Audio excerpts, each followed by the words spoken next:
Oh, Jules, he's so dreamy. Hey, if that's Jules, he plays pretty well. When Astrid told me she had lost the new song, I was down and glum. That song was our best chance to win the audition tomorrow, and go on tour with that great band, Not Quite Cricket. How British. I'd do almost anything to be in the band that wins the audition. Why is he always wearing a suit? And his sprite is so obviously like wearing a wife beater and jeans. Our other songs won't win because we haven't practiced them enough to be really good. Well, you guys kind of suck then. Today we're practicing one song and one song only, and it's the only song we're going to be practicing for the next 3 weeks. Got it, guys?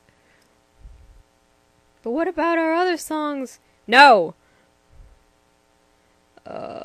Where was I? At least that's what Miss Drumright, our agent, said at lunch today. Well, she's a bitch. Now, if you'll excuse me, I've got to make some more money before I call it a day. Carson, give him some money. Oh, I'll give him some money later. A sign over the door reads Cat Feet Music Agency, Violet Drumright, agent. Miss Drumright, we're detectives on a case. Astrid lost her notebook, which had her latest song written in it. Did she? Good. She spends too much time writing songs. I tell her time and again, don't write, play. But does she listen to me? No. Regina's band, on the other hand, plays a lot. That's the ticket for success. I had lunch with Jules today at noon. I told him to make Astrid practice more often. He said he would try. Excuse me for staring, Miss Drumright, but did you know your hair is the exact same, unusual color as Astrid's? Oh, yes, we all get our hair done at the same place. Leopard's on Quaint Street. Just tell Mr. Charles that Violet sent you. Oh, no, not Mr. Charles. He rivals Mr. Tantrum for most gay.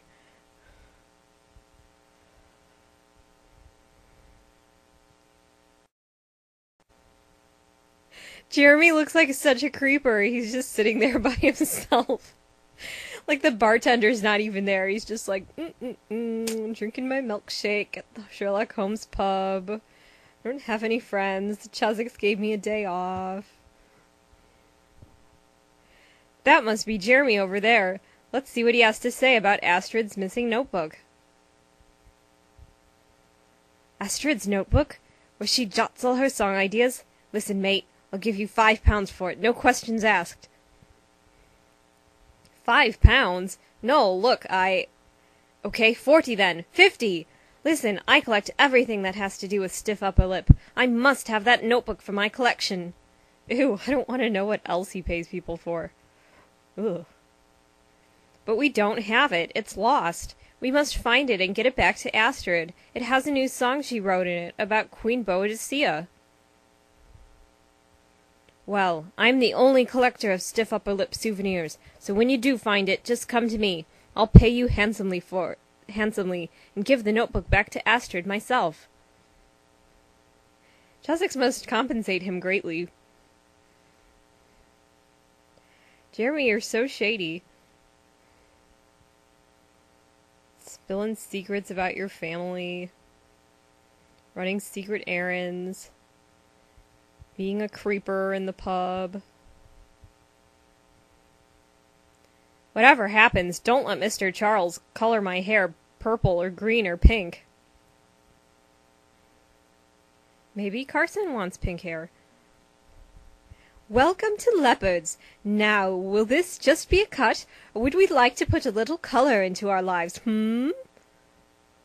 Yikes, no haircut, please, and no color. Just some information about Astrid and Regina. Miss Violet sent us. Oh, all right then. Astrid and Regina, being show people, both have their hair colored and styled here, because I am simply the best in London.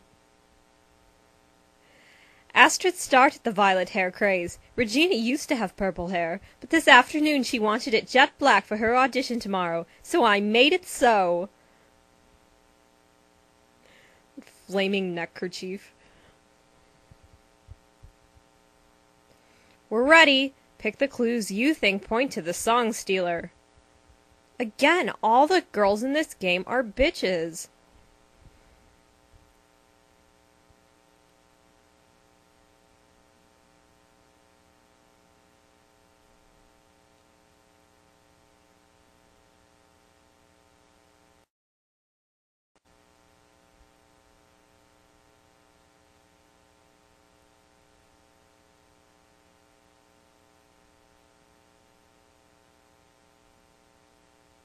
Sounds good.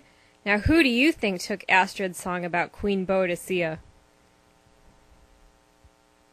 Oh, not Jules. He's just too cute.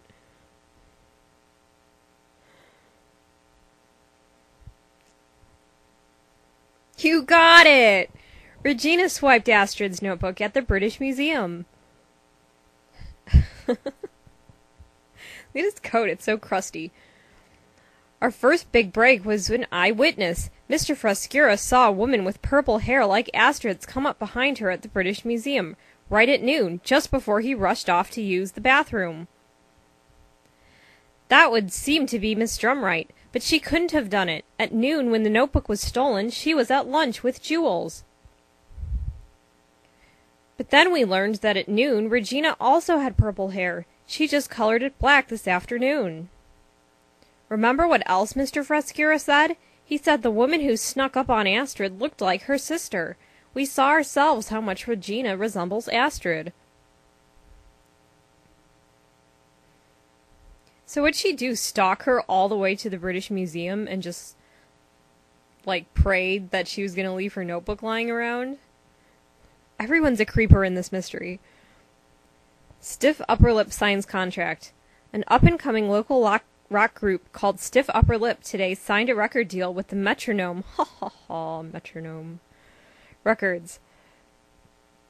The group wowed the crowds with an original song about Queen Boadicea, which they dedicated to Carson Drew and Jennifer Eagle. Yay!